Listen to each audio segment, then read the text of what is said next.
My name is Baha Putras. I'm from Iraq, and one of the questions I have is why there is no solution or any for the Middle East crisis. Why nobody has sat down and figured out what they need to fix that problem. Why does there seem to be so much trouble right now in the Middle East?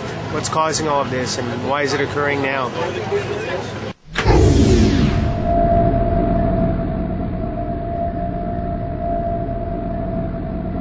Don't give up hope.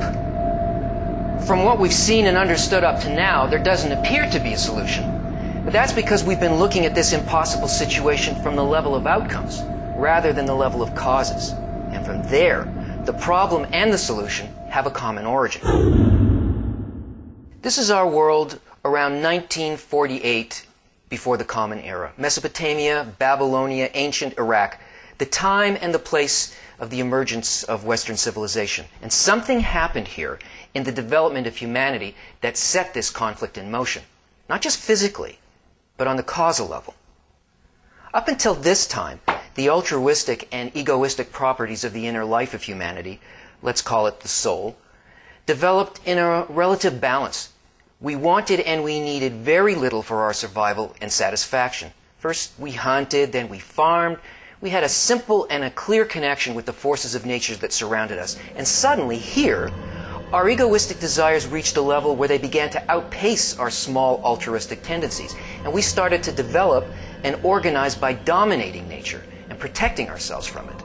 We built towers and technologies that began to obscure our ties with nature and how to relate to it. And this is still basically how we define civilization and progress. Only now, that connection is completely lost. But at this same time, something else started to develop here. The method of transforming that newly erupting egoism. The method that will eventually overcome this disconnection and reveal our ultimate perfected bond with each other and the force behind nature, once we would eventually reach the end of the ego's expansion.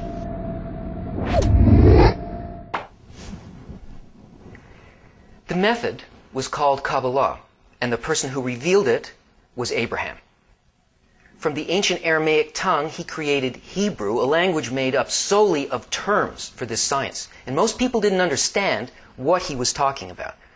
But he did attract a group of students, and he taught them the structure and the laws of nature, and how to work with these in the form of desires present in every human heart.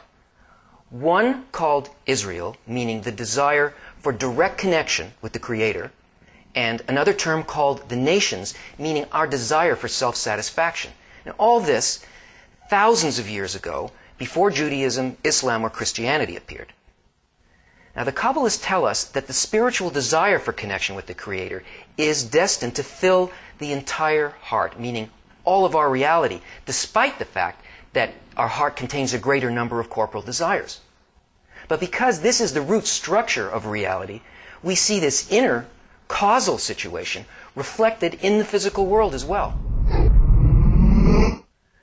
This small group of students eventually grew, and they became a physical nation called by the same name, Israel, and surrounded by many opposing nations.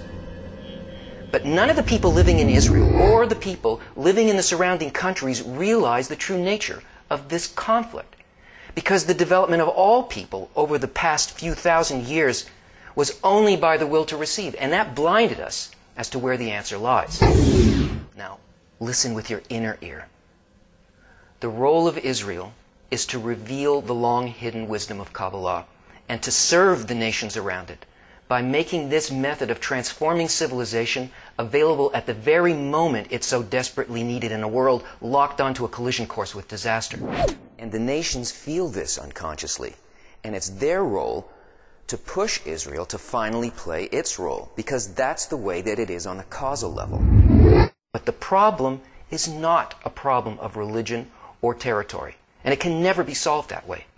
Whether we're looking at Iraq or Pakistan or Lebanon, this situation exists only in our heart, and these two warring desires have to come to peace there.